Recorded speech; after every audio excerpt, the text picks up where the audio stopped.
Hey there, welcome back to another review, and this is a PayPal request for Eric. And if anyone wants to request me pretty much any type of video, you can request it either directly to my PayPal or join my Patreon. Both links are down below in the info box. I will say that when I got this request, I think I tried to email him and go, I don't know if I'd be the right guy to review this kind of film. Not because I only need ADD action films. I mean, I do love films like All the President's Man, which I reviewed. I really enjoy that movie, among others.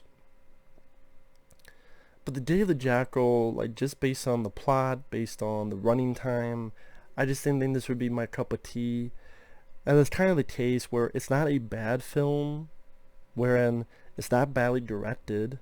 The acting is fine. It's highly praised, 7.8 on IMDb.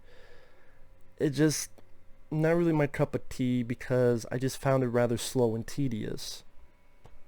But that's just me. Now, he did give me background, which I'll read. Because when you send PayPal, you can send a note. And what Eric wrote was, this fictional story is about following a contract killer preparing to assassinate Charles de Gaulle, the president of France. It's in the same style as the Dogs of War in terms of realism. Well, I wasn't really big on the Dogs of War either, although I would pick that over this. The story happens around 1960 during real-life events at the time of the Algerian War. To put you in historical context, Algeria at the end of the 1950s had been a French colony for over 100 years. The French people felt much at home down there, but the native Muslim population, who was treated as second-class citizens, thought otherwise. The Muslims wanted their independence and started their war.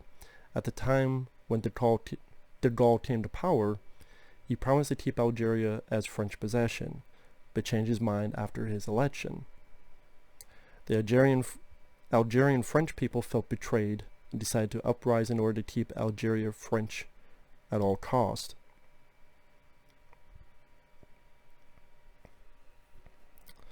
They formed the OAS, an underground militia which began a nasty civil war against France.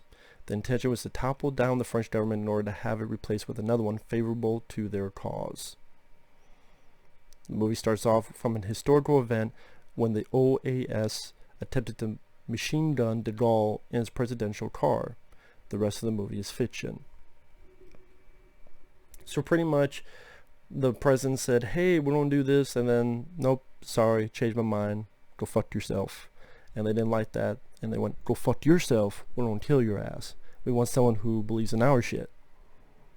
Because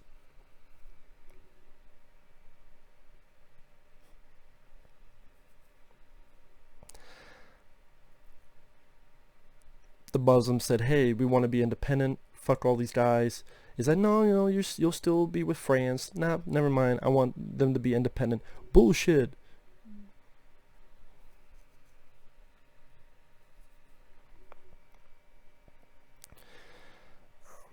So really, I mean, to be honest, a lot of bullshit that probably would not affect their actual normal lives. I mean, just being honest. But sometimes people just gotta watch the world burn. Sometimes we gotta fight something. So let's fight this. Now, with the movie itself, Edward Fox, who plays the assassin, who has the code name the Jackal, he's not bad in the film. He's good with disguises. A lot better with disguises than Bruce Willis in the Jackal. I will say though, to be honest, this does make me want to rewatch The Jackal with Bruce Willis and Richard Gere, because I haven't seen that film in well over 10 years. I remember not being a big fan of it, but at the same time, it kind of does make me want to rewatch it. And sad to say, this might make me appreciate that film more, even with Richard Gere's accent. Because that seems like just more my kind of movie.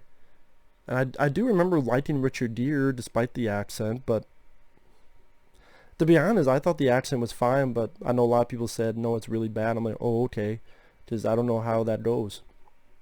But I remember liking Richard Gere, and you got Sidney Poitier, and Jack Black is killed in a gory way.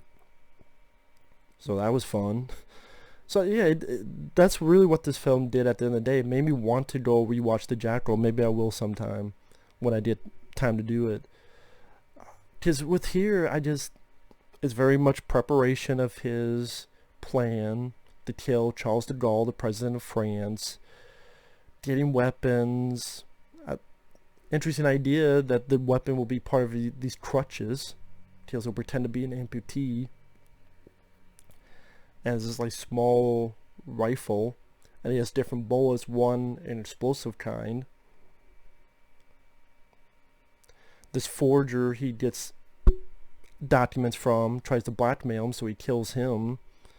Although when he killed him, it took me a minute to go, well, did he kill him? And literally just punched him and hit him. But when they revealed the shot that he was dead, I'm like, oh, okay. So later on, when he's with this woman, he's in bed with her.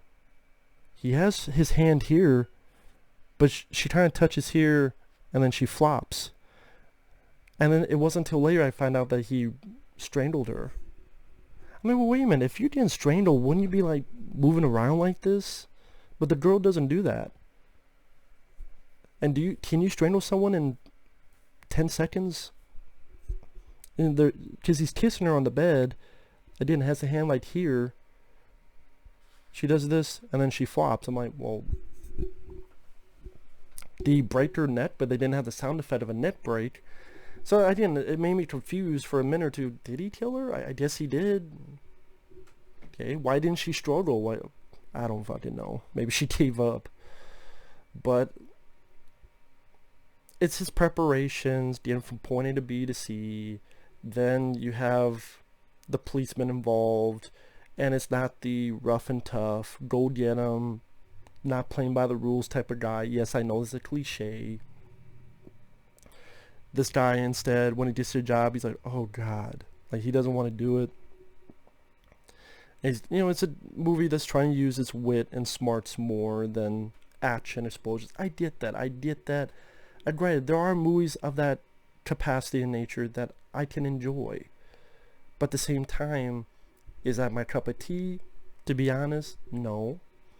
And so I'm watching the film, is like, I appreciate what it's trying to do, and it doesn't make me mad, because again, it's not like it's badly directed, but at the same time, at 2 hours and 20 some minutes, I got rather bored. To be blunt and honest, I got rather bored. I know some reviews say, well, it's 2 hours 20 minutes, but it went at fast pace. I disagree. I thought a good 30 minutes could have been cut out of this, at least. Edward Fox, I mean, the assassin, decent actor, but at the same time, after a while I got bored with him. The cop on his trail, I got really bored with him.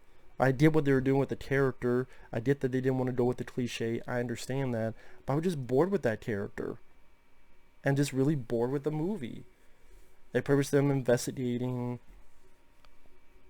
find out from different countries someone who could be an assassin, anything that might go by the Jackal, anyone that might be an Englishman, because they caught one person, they got him to talk after a bit of torture.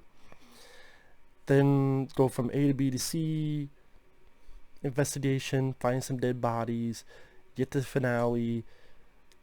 He misses the first shot by luck. Then thankfully our hero talked to this cop who said, oh yeah, I let an amputee in.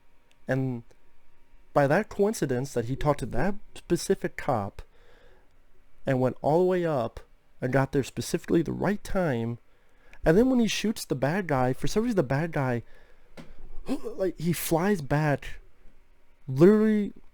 You know when you watch behind the scenes on action films and they have someone on a wire and they get pulled back? If it's a movie that's supposed to be bigger than life, I mentioned Bruce Willis before, Last Man Standing, there are people that fly back as well, but that's a movie that seemed not set realistically, but more escapism. Like I said, bigger than life. This movie is not that way. So when all of a sudden the guy like flies back, like literally imagine him here, he flies, literally like a wire just, he flew. He literally flies. That just looked silly to me. It looked ridiculous to me. And it looked like an obvious wire that just pulled him back to the wall. I'm like, well, this kind of movie should just be like, you know, he gets shot, he falls to the ground.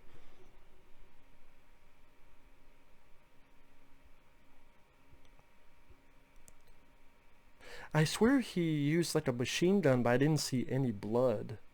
I could be wrong on that. But it should have been that. It should have been like this bloody thing. And you, maybe he stumbles back like this or something. But, oh, just the way, it just looked silly, ridiculous to me. I know that's a nitpick, but still. Can't talk about the music because the music is very, very, very, very minuscule. There's really not much of any music throughout the film, which was, you know, different. And if you like this kind of film, cool. I've seen films similar to this that I've enjoyed, but it just wasn't my cup of tea. It's not rant worthy of a film. Film doesn't deserve a rant. It's one of those that I'm watching, I'm like, yeah, this movie's just not for me. So I know this is a lousy review. I apologize, Eric. This just wasn't for me. Wasn't my cup of tea. But like I say, it does make me want to rewatch The Jackal with Bruce Willis. Maybe I'll like it more. Maybe I will. I don't know. Maybe one day. Maybe someone will request it. I don't know. Anyway, for me it was slow and tedious.